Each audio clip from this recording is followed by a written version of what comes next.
That Tuesday morning, the crisp October air carried unlikely tension to our small suburban enclave. I approached the community mailbox cluster, clutching two envelopes, one intended for my own household and the other for my neighbor, retired Marine Sergeant Marcus Miller. The sun slanted through the maple trees, painting long shadows across the asphalt. I stopped dead at the sight before me.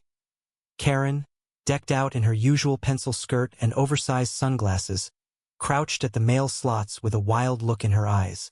Envelopes and packages were strewn at her feet, some ripped open, others soggy from dew. Her lips curled in disdain as she examined a letter addressed to Sergeant Miller. Without hesitation, she tossed it to the ground along with several others, muttering about HOA policies and community aesthetics. My pulse thundered. Before I could react, a uniformed Detective Ramirez, renowned for his volunteer work at the VFW, stepped in from the side. Karen froze mid-scoop, her hand inches from another veteran's card. Ramirez's badge caught the morning light. "Ma'am," he said softly, "you're tampering with U.S. mail. That's a federal offense." Karen's swagger vanished. She blinked, scrubbing at her lipstick. Two was enforcing HOA regulations. This mailbox bank is HOA property, not the USPS. Ramirez held up a hand. These slots are under federal jurisdiction. You must replace those letters and step away.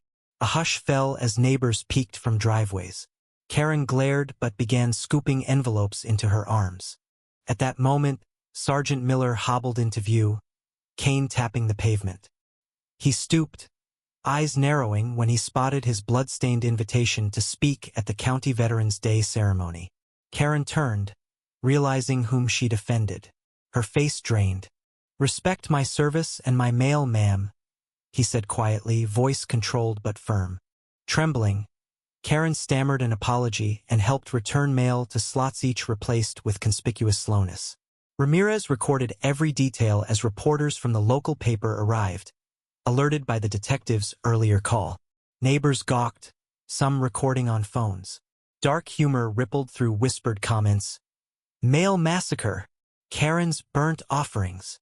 Once order was restored, Ramirez asked for statements. Karen's HOA cronies stepped forward, but their notes were clueless. A second twist cracked the scandal.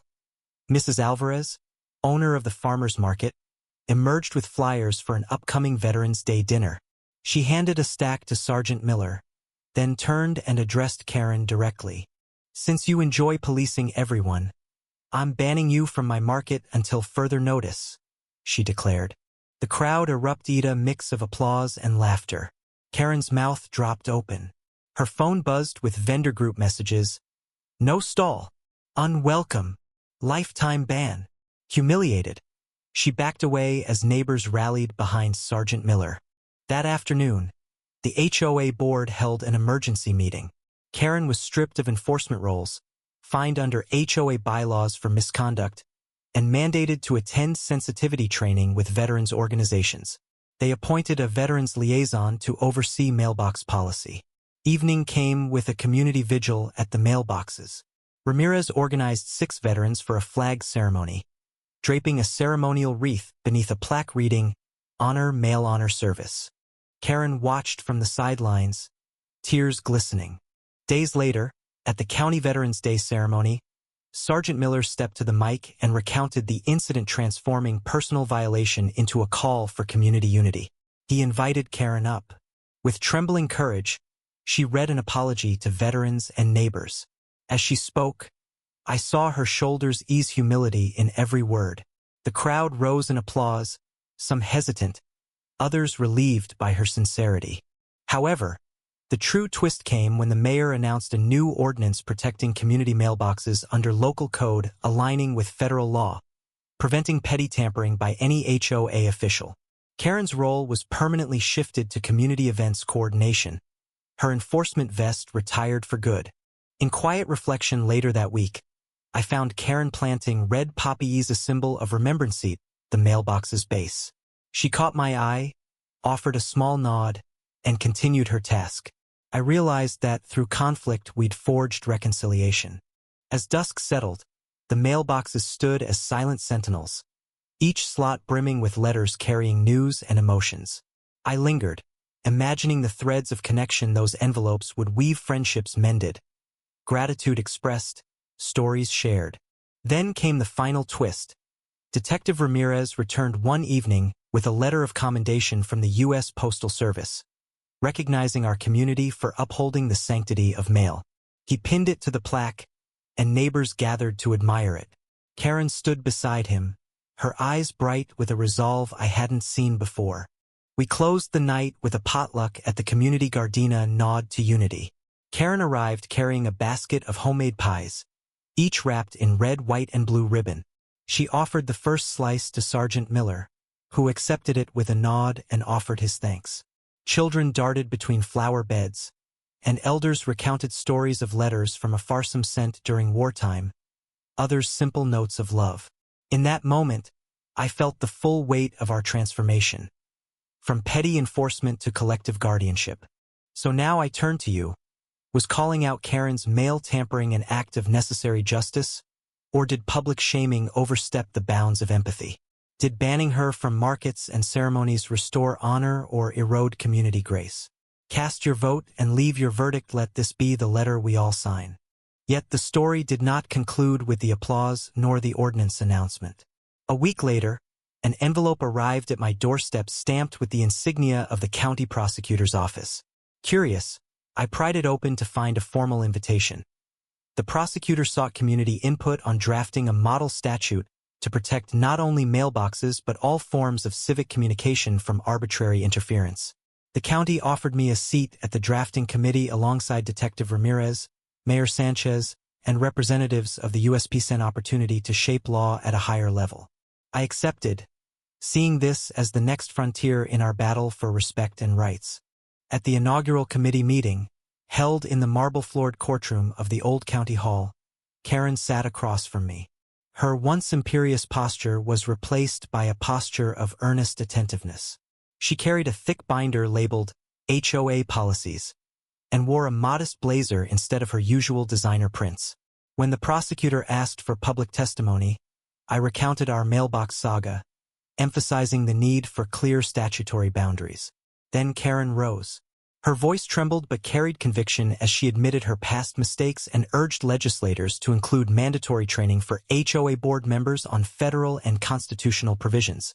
Her plea was heartfelt.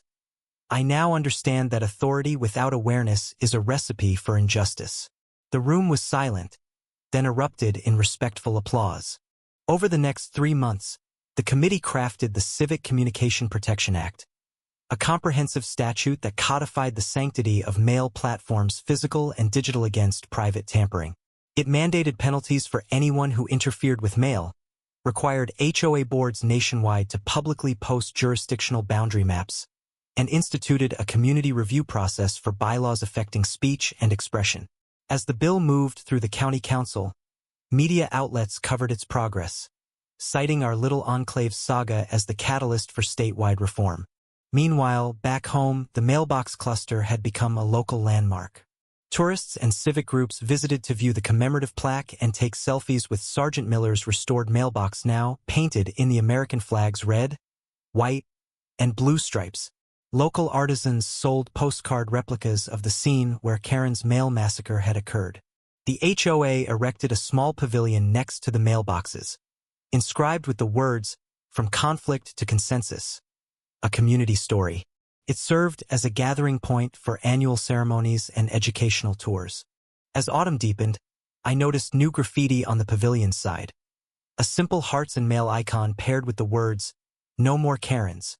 The HOA board, under Karen's own proposal, commissioned a local muralist to paint over it, with an image of open hands releasing letters into the sky, captioned "Communication Flows When Respect Grows." The replacement artwork was unveiled at a community festival featuring music, local food, and a reenactment of our saga. Karen, once the antagonist, served as master of ceremonies, introducing Sergeant Miller to the stage and placing a wreath at the painted mailboxes. Neighbors cheered as she smiled, this time genuine. In parallel, Karen and I were invited to speak at the State Library Speaker Series on grassroots justice. We shared a stage before a packed auditorium, recounting the key moments. The initial mail dumping, Detective Ramirez's intervention, the market ban, and the ultimate reconciliation.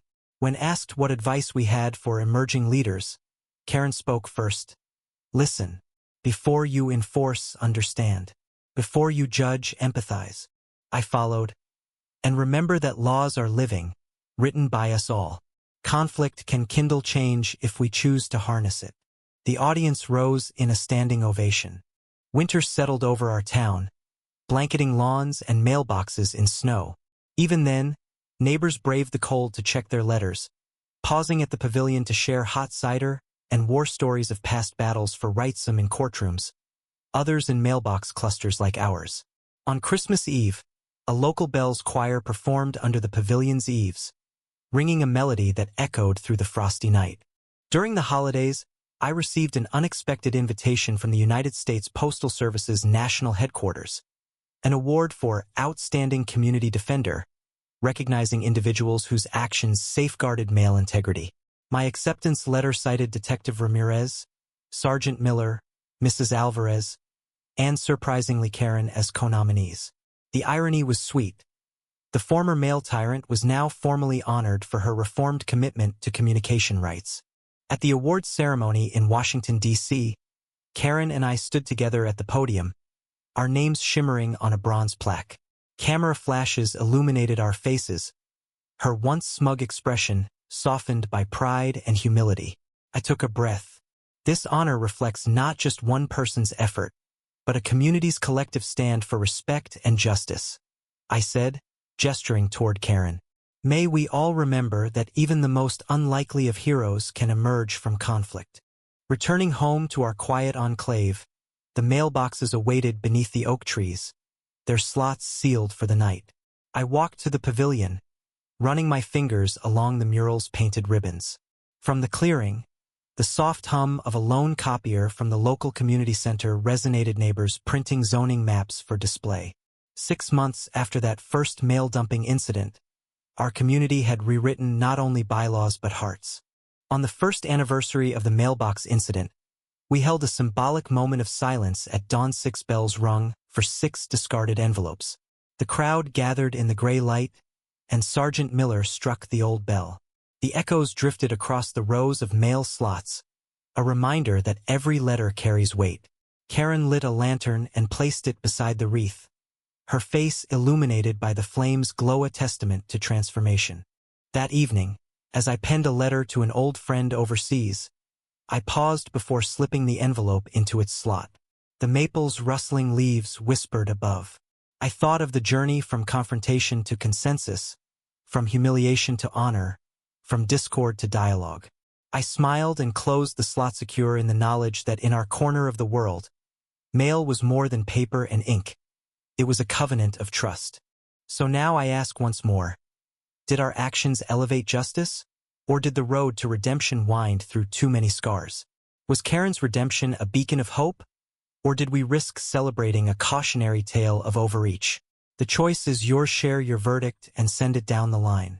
Communication is a two-way street. Let us keep its lanes open for all.